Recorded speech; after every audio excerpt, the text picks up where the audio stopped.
Et voilà, une page se tourne.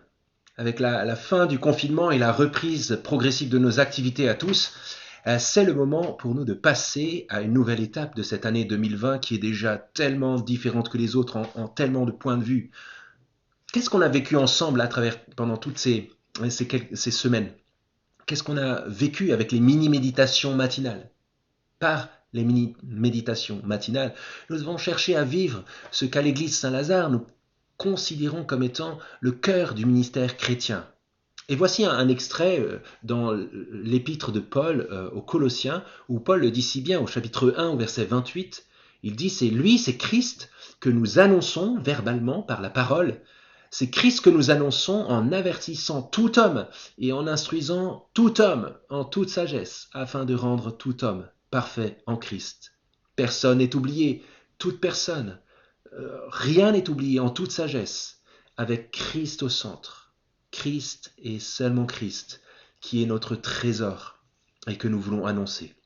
Et on a pu le constater pendant ces quelques semaines. Si nous étions tous confinés et arrêtés dans notre course, la parole de Dieu, elle, n'est jamais confinée. Et si le ciel et la terre passent bel et bien, après cette crise, il y en aura d'autres. Il y en aura d'autres, peut-être plus sévères, moins sévères. Il y aura des crises économiques. On le sait, ce monde passe bel et bien. Mais les paroles de Jésus, elles, demeurent éternellement. Et alors nous prions avec Joe, avec l'Église Saint-Lazare, nous prions que chacun, chacune, vous puissiez continuer à grandir avec nous. Dans la connaissance du Père qui nous aime, à la suite de Jésus son Fils, notre Sauveur et notre Seigneur, dans la présence et dans la dépendance du Saint-Esprit, la présence même du Père et du Fils en nous pour toujours. Rien ne remplace notre relation personnelle, dans notre initiative personnelle d'enfant de Dieu, au quotidien, avec lui. On mange, on dort, on respire, on va, on vient. Combien plus dans chaque journée est-il urgent de nous arrêter au quotidien pour que toute notre vie soit irriguée par la parole vivante et vivifiante de Dieu. Comme le dit si bien le psaume 119, verset 105, « Ta parole est une lampe à mes pieds, une lumière sur mon sentier. » C'est par elle, par cette parole, que le Père fait couler en nous sa vie, qu'il nous guide, qu'il nous encourage, qu'il nous tient en lui, qu'il nous corrige, qu'il nous fait grandir, qu'il nous aligne sur ses priorités, sur son royaume, sur sa gloire, sur ce qu'il a lui à cœur. Une relation vitale donc. Et voici quelques pistes pour le faire. À partir de maintenant, continuons à faire peut-être ce qu'on a déjà fait, seul ou à deux ou en petit groupe, en présentiel comme on dit maintenant, ou par téléphone. Lisons par exemple, continuons à lire la Bible. Et pourquoi ne pas lire l'évangile de Jean pendant l'été? À l'église Saint-Lazare, nous allons suivre l'évangile de Jean dans les groupes de semaine toute l'année prochaine, et un lectionnaire sera disponible sur demande à partir de la semaine prochaine, et qui pourrait nous conduire à lire l'évangile de Jean sur les 2 mois qui viennent, juillet et août. N'hésitez pas à le demander, et en tout cas ce sera le programme pour les groupes de semaine, et nous aimons anticiper ces groupes de semaine pour bien nous servir les uns les autres dans la parole, en lisant en avance ce programme dans l'été qui précède. Alors, si vous voulez le faire aussi de votre côté, avec des personnes de votre église ou dans votre cheminement personnel, n'hésitez pas à demander. Nous mettrons cela à disposition sur demande et grâce aussi à ce lien-là qui est le site internet et puis ce lien-là qui est l'adresse à laquelle vous pouvez demander de recevoir ce lectionnaire par mail. En tant qu'Église Saint-Lazare, nous voulons croire, vivre et proclamer l'évangile de Jésus-Christ.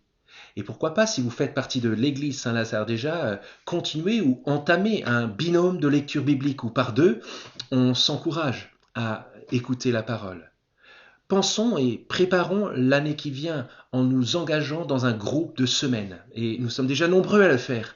Et peut-être préparons-nous à le faire pour l'année qui vient. C'est comme ça qu'on grandit. C'est comme on le dit, la salle des machines de l'église Saint-Lazare. Et pensons aussi si nous sommes membres d'une autre église que l'église Saint-Lazare. Et je sais qu'il y a beaucoup qui nous regardent, qui font partie d'une autre église. Eh bien, tout simplement, repérez les lieux dans votre église où il vous est donné d'écouter la parole de Jésus avec vos frères et sœurs et de prier le Père. Bref, continuez à grandir dans sa dépendance, dans sa connaissance et dans son service au sein de l'église dans laquelle Dieu vous a placé.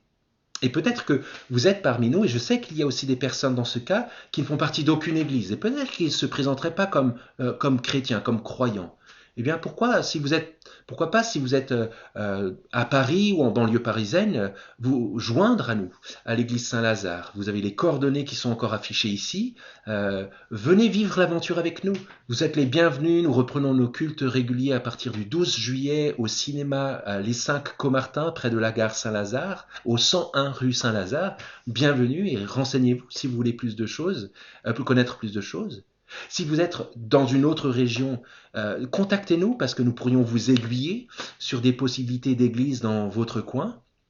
Et en tout cas, qui que vous soyez, nous serions vraiment heureux de vous offrir une Bible sur simple demande pour vous aider à continuer à votre découverte du Dieu vivant. La Bible, c'est la parole que Dieu a inspirée pour que nous puissions le connaître même des siècles après qu'elle ait été écrite.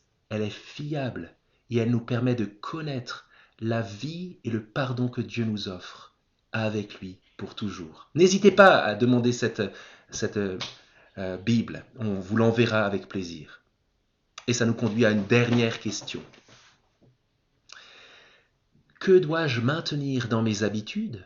Ou alors, que dois-je mettre courageusement en place pour continuer jusqu'à mon dernier souffle, jour après jour, à grandir dans ma foi, pour devenir un homme, une femme, mûr et solide en Jésus-Christ.